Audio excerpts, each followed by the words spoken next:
We weren't supposed to be having this conversation. It's 2025 and smartphones are supposed to be pushing boundaries.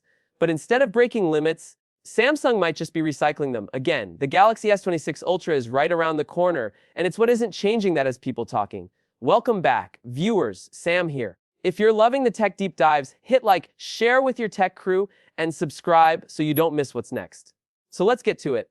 After months of excitement about longer lasting batteries and camera breakthroughs, the leaks just hit a wall. The Galaxy S26 Ultra, still rocking the same 5000 mAh battery we've seen since the Galaxy S20 Ultra. That's half a decade of no capacity upgrades on Samsung's most powerful phone. Before we jump in, quick heads up, if you're planning to buy the Galaxy Z Fold 7 or Z Flip 7, grab the amazing offers.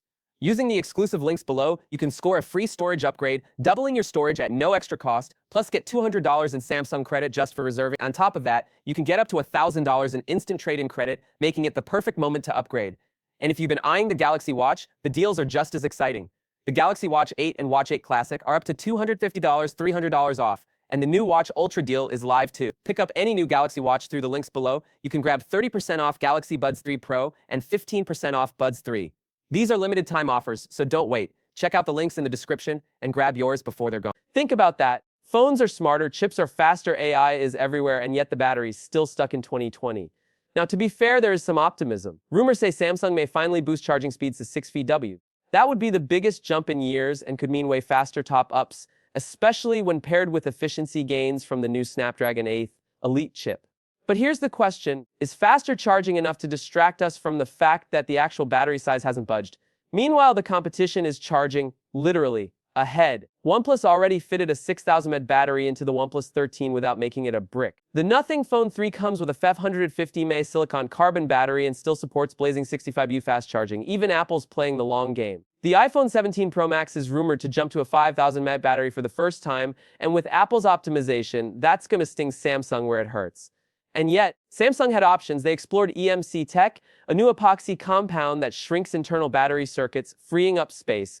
Perfect opportunity to squeeze in a bigger battery, right? But according to the latest leaks, instead of going bigger, Samsung might go slimmer again, prioritizing millimeters over minutes of battery life. Who's asking for thinner phones in 2025? Seriously, it's déjà vu. The Galaxy S25 Edge was sleek, but underwhelmed in world battery endurance. And if Samsung repeats that same formula with the S26, that's not refinement. Notch. Now let's talk cameras. The S26 Ultra is expected to stick with its 200MP main sensor. Sounds impressive until you realize it's likely the same sensor used in the S24 and S25 Ultra. Is it still capable? Sure. But is it exciting anymore? Not really. There's a chance Samsung upgrades the main sensor on the base S26. So if the Ultra doesn't follow, that's going to raise some eyebrows.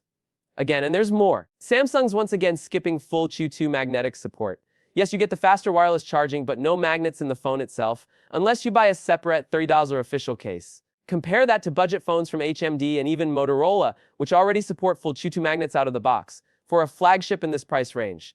That feels like a corner cut too far. And speaking of cut corners, remember the S Pen? Samsung removed Bluetooth from the S25 Ultra stylus, axing features like remote shutter control and air actions. They said less than % of users care, but the backlash says otherwise. A petition asking to bring back the Bluetooth S Pen for the S26 Ultra has over 3,000 signatures. It's not a game-changing number, but it shows people notice, and they care. Add to that the possibility of a price hike.